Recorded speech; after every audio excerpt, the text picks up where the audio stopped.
Mesdames et messieurs, bonsoir et bienvenue dans ce journal. Les grands titres. Ségou accueille depuis hier la formation des journalistes sur la communication défense en temps de crise. Plusieurs corps sans vie des jeunes africains ont été découverts au large des côtes yéménites. L'escalade verbale se poursuit entre le président Donald Trump et son rival nord-coréen.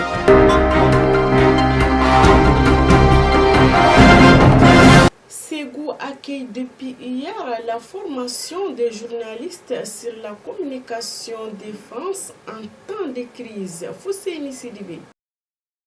Pendant 4 jours, des professionnels de l'information venus des régions de Koulikoro, Mopti, Ségou et Sigasso prendront part à une formation axée sur la communication militaire en temps de crise sous le thème « Enjeux de la communication défense ».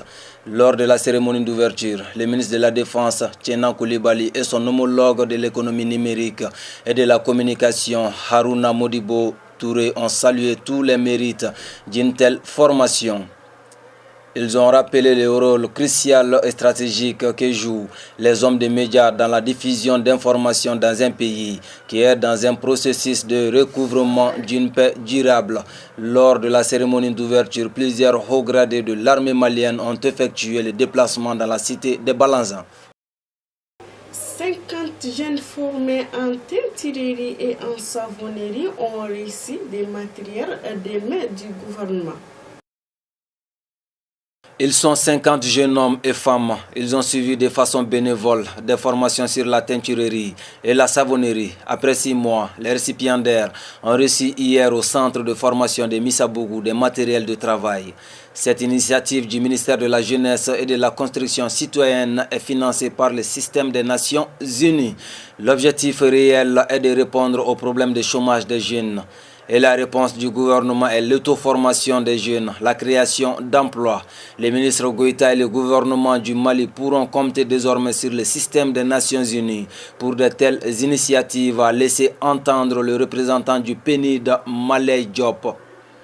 Des nouvelles formations débuteront dans les domaines de la coiffure et de l'agroalimentaire. La participation à ces séances est gratuite et volontaire.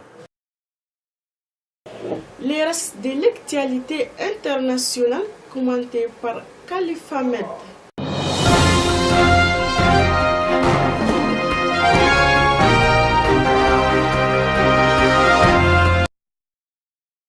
Plus de 100 corps sans vie ont échoué sur les plages du Yémen. L'Organisation des Nations Unies chargée de la migration a répertorié les corps. Selon un des hauts responsables, ces jeunes ont tous été trahis par les passeurs. Ces derniers les ont jetés en pleine mer. Toujours avec ces responsables, les raisons seraient que les autorités yéménites ont renforcé les contrôles à leurs frontières. Les passeurs soucieux de leur affaire préfèrent continuer à mentir aux migrants, mais une fois proches des gardes-côtes, les jettent dans la mer. En début de semaine, déjà plus de 180 personnes ont subi ce sort tragique. Ce sont les rares survivants qui ont témoigné de cette nouvelle horreur.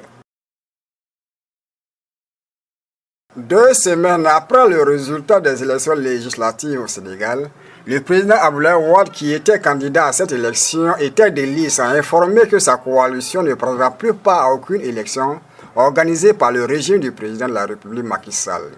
Les observateurs pensent que le président Wade fait allusion à l'élection présidentielle prévue en 2019. Peu importe. L'ancien chef d'État âgé de 91 ans a promis que lui et ses alliés empêcheront la tenue de toute élection organisée par Macky Sall. La liste d'Abdoulaye Wade Manko Watou, Sénégal, a gagné 19 sièges à l'Assemblée nationale, se classant 2e derrière la coalition du président de la République qui a raflé 125 sièges. Avant-hier, après sa déclaration de répondre par le feu et la fureur, plusieurs voix se sont élevées aux États-Unis pour dénoncer les propos du président américain. Ces personnes estiment que ces dires sont belliqueux. Donald Trump a répondu à ses détracteurs hier devant la Maison-Blanche accompagné de son vice-président Mike Pence. Il a dit que ses premiers mots ont été infimes par rapport à ce qu'il veut lui-même faire ressortir, ajoutant que la Corée doit craindre le pire si elle ose s'attaquer aux États-Unis ou à ses alliés. Du côté du nord-coréen, ils ont dévoilé comment ils vont s'attaquer et détruire l'île de Guam, une ville américaine qui se trouve au Pacifique et accueille une base militaire hautement stratégique. C'est hier que le président vénézuélien a tenu son discours devant l'Assemblée nationale constituante.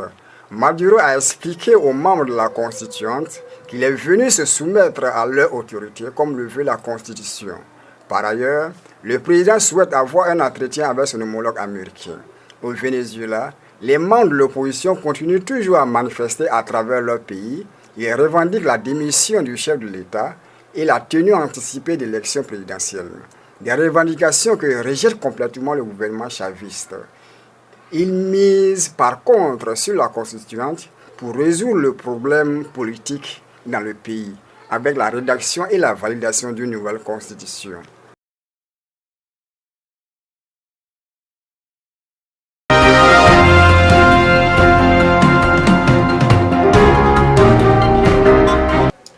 Mesdames et messieurs, merci de nous avoir suivis. Au revoir.